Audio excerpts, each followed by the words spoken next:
Our speaker is Sharon Ringier. She supports women who are capable, thoughtful, and caring more than most people can see. She helps women move from feeling overwhelmed and unseen into visible, purposeful, and clear without burning out or performing for approval. She's the founder of Possible Woman, the editor-in-chief of Possible Woman magazine, and the guiding force behind the Possible Woman Collective, where leadership is built around alignment, sustainability, and real life. And what I appreciate about Sharon's work is that it doesn't ask women to be louder or faster. It invites them to become more intentional, more consistent, and more honest about what they're building. And she also identifies as neurospicy herself. Her talk today is titled, Your Vision Deserves Consistent Oh, Action. After this talk, you won't be walking away with pressure to do more. You'll be walking away with permission to show up imperfectly, build momentum over time, and create credibility that results through consistent action. Please join me in welcoming Sharon Ringier. Applause. If you're not muted, please mute yourself. thank you so much. So he's, as we said, Sharon Ringier. Now the nervousness sets in because I was good until, someone with DSB showed up. I love you, Donna. I'm going to start with why I'm here, because this is new to me. Imagine going to the doctor, your regular routine, and you are at this new doctor because your old doctor, you don't know what happened, he ghosted, I think he passed. But I go to the new doctor, and long story short, he's asking me all these questions. And I'm going to be honest, I was getting flustered because I'm like, too many questions. Let's just get to it. I filled out the paperwork, I did the things. But being diagnosed with sarcoidosis, which isn't neurodivergent, it's an autoimmune. The autoimmune can sometimes do things to your body and your brain. And with that, I was like, okay, is the brain thing a thing if I can't remember anything? Because I didn't have the answers that he was looking for. And I thought it was because I was overwhelmed. So we decided to do an MRI. And from that MRI, it came back a couple of days later to say that there was vascular damage to my brain.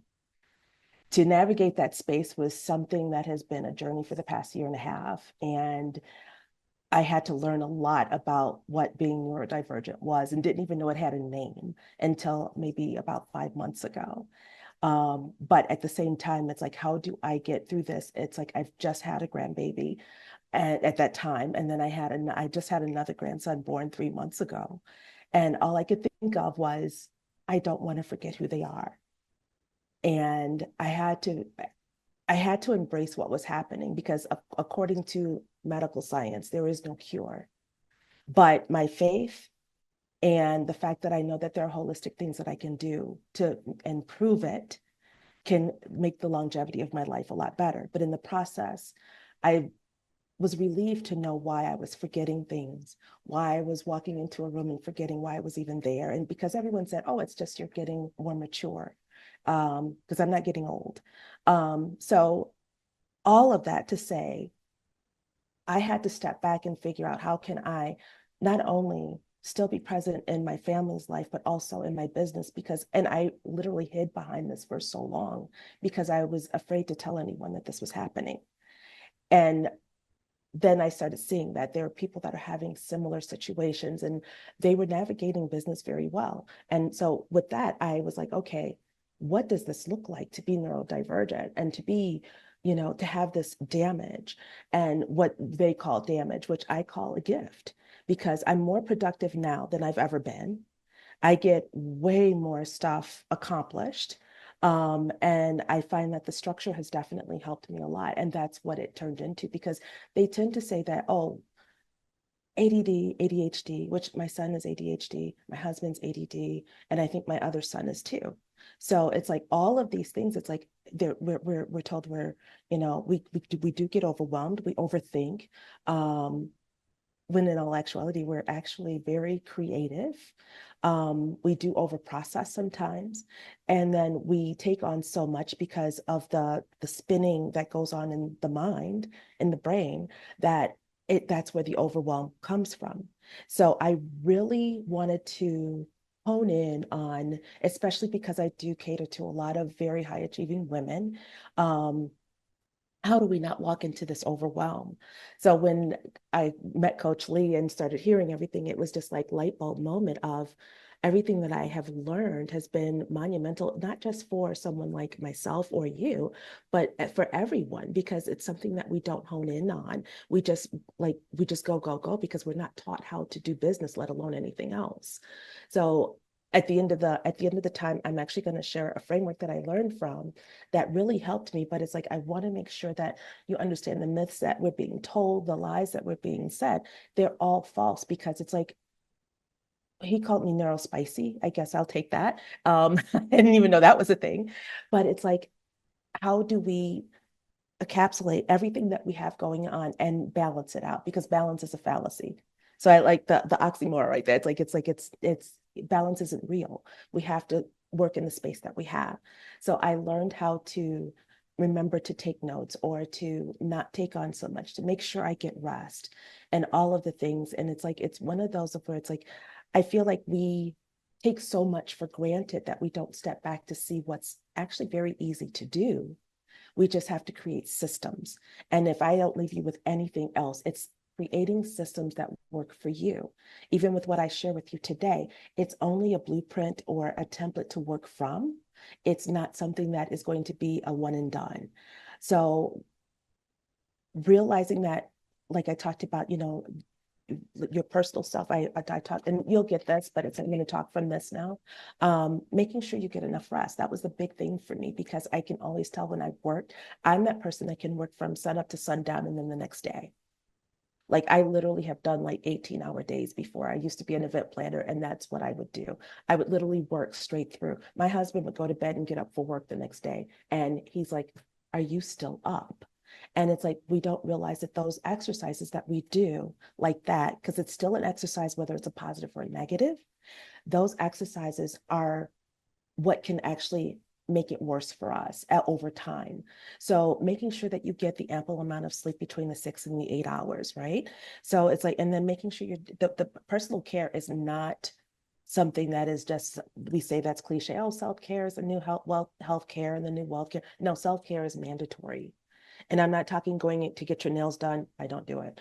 I'm talking making sure that you are eating the right foods, because our food, what we put in our bodies, is actually what's going to generate what's going on in our brains.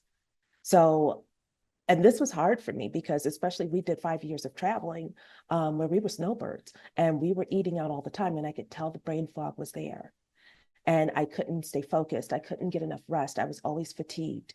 And having the autoimmune now with this it definitely was a thing. So these are the things that I learned how to manage to be able to kind of get back to where I could work in an optimum pace.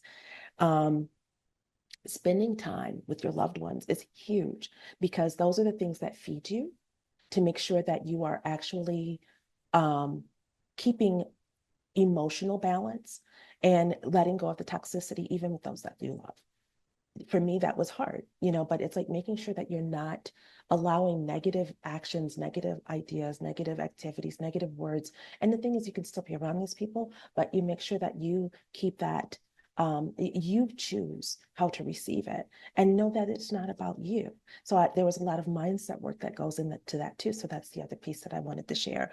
And then making sure that you're in a community of people that can help keep you grounded, accountable, because the accountability is huge for someone that, for at least for me, it's nice to know that I can go, and if I tell you I'm going to do something, because I have a syndrome called shiny. I always hold this up because it's like, this is a reminder to me that I have shiny moments and I think I can do everything. And the thing is, it's like, there goes that self-care out the door, because the moment I say yes to something, I'm saying no to something I need to get done, or someone that I love. So learning how to have that community to kind of keep you grounded. Perfect example, I was on the call the other day with someone who, yes, the basics of self-care, but we forget what it is when we're in the moment. And that was the hard part for me. I had a shining moment of, hey, I want to do something for Juneteenth. I want to host an event. I'm thinking about going to Atlanta, and I'm doing all the things. And one of my sponsors that I have my network on, she's like, okay, you and I had this discussion about maybe 8 months ago where you said you had to work on bandwidth. And I'm like, oops. So it's like she kind of kept it real. And she's like, I'm saying this out of love, but do you necessarily have to do that? And I'm like, well, I'm doing it because I'm justifying all of this. And that's one of the things that we do too, is we justify why it makes sense. But the reality is, while it may make sense, does it make sense right now? So that was so monumental for me, but it was a blessing in disguise because it was like, and she's like, I'm not saying don't do it. And I'm like, you don't have to say don't do it because it's already gone. It's done. I'm not doing it. It's like I just needed that accountability to remind me of what I said I was going to stick to. Because again, the brain, you forget a little bit. And I've owned it. I'm okay with it. And it's like because I don't let it stress me out, I find so much peace in that.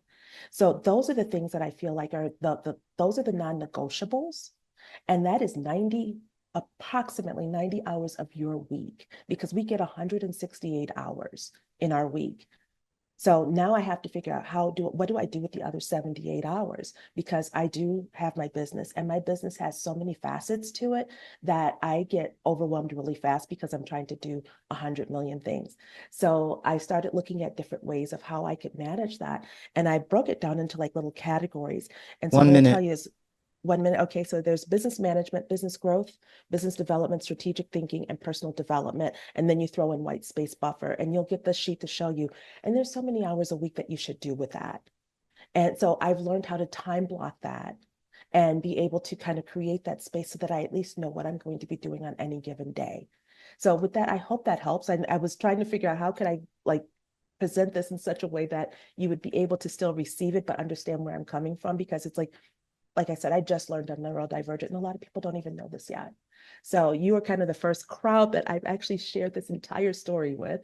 And I'm eventually putting it in a book, but it's like, I am really excited with what's going on because it's teaching me how to be more deliberate in my life. So with that, I hope it blesses you.